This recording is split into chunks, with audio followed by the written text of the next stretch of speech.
Installé au cœur d'Esther, Pôle ENR rayonne largement en Nouvelle-Aquitaine. Accompagné par Elsmart Grid, nous voici sur le site d'une SCOP des travaux publics qui a pris en compte sa consommation d'énergie.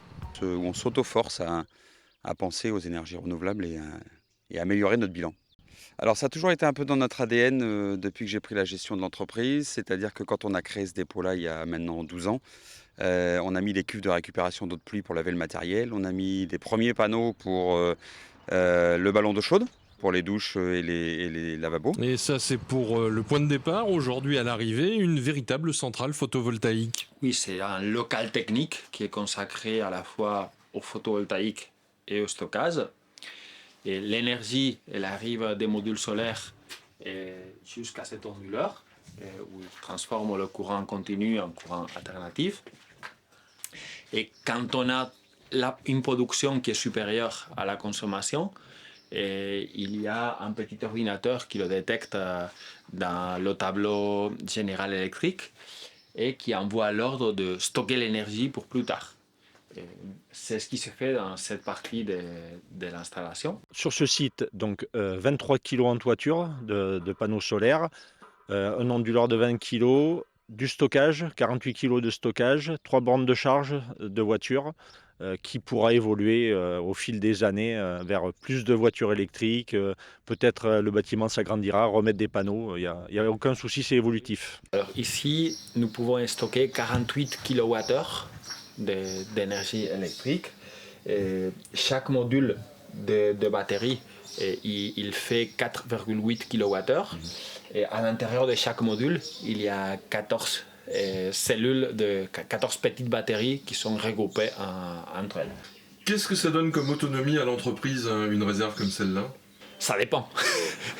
ça dépend des moments de l'année. Il y a des journées d'été où l'entreprise vit en totale autonomie, enfin même plusieurs journées de l'été où l'entreprise ne demande pas 1 kWh au réseau public de distribution.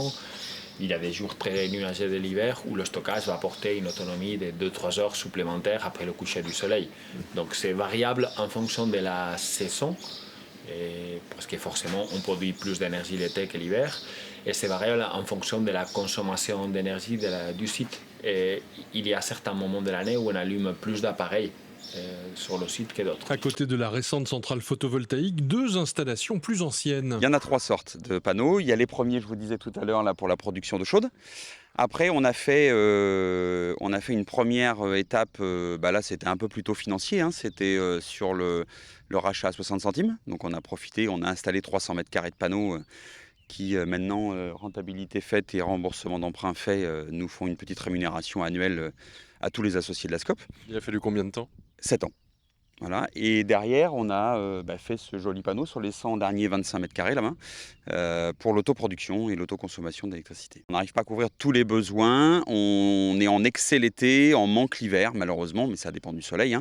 Parce qu'on a une grosse cuve qui est derrière le bâtiment là-bas qui nous sert de stockage d'émulsion, qui elle a un maintien en température à 70 degrés et donc qui mange un peu d'électricité. Mais ça veut dire que dans les périodes printemps-automne où c'est le plus délicat pour elle, parce qu'elle a beau être isolée, ça consomme quand même, on baisse fortement notre consommation d'électricité puisqu'elle l'autoproduit et elle capte d'abord l'autoproduction avant d'aller chercher sur le réseau. Alors là, on a la production en direct.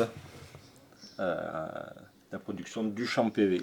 Alors, ces installations photovoltaïques, est-ce qu'elles sont accompagnées par des aides à la création ? Alors aujourd'hui, il n'y a pas d'aide à la création. Vous avez une prime à l'autoconsommation. Là, c'est un site qui est en autoconsommation. Je produis, je consomme, je stocke, j'envoie sur des bornes de charge électrique. Donc il y a juste une prime à l'autoconsommation et la revente du surplus sur le réseau. Alors, puisque ce chantier est mené et arrivé à son terme, est-ce que vous avez autre chose sur un coin de votre bureau en projet pour encore améliorer l'efficacité de l'entreprise ? On a toujours des petits projets.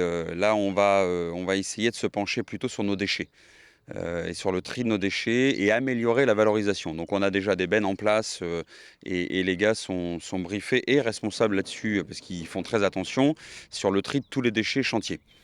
Et dépôts, parce que le chef d'atelier ici fait la même chose. Après, on a des décharges qui sont référencées par l'Adréal, Mais on voudrait pousser un peu, peut-être pour donner un coup de main à nos collègues artisans du BTP qui, eux, savent pas trop quoi faire de leurs déchets.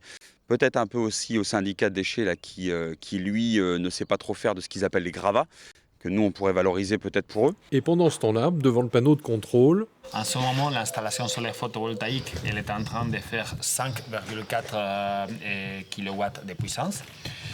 Le site il consomme très peu parce que tous les salariés sont partis sur des chantiers, donc on consomme à peine 1 kW, on demande 1 kW de puissance au réseau. Oui, c'est 3 ordinateurs et la machine à café, en clair. Hein.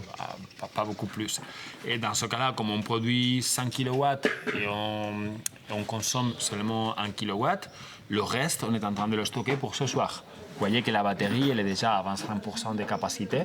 Donc ça a continué comme ça pendant toute la journée. Et le soir, quand il y a les salariés qui vont revenir, on va remettre en charge les voitures électriques. On va commencer à pomper de la batterie pour ne pas prendre de l'électricité du réseau public de distribution.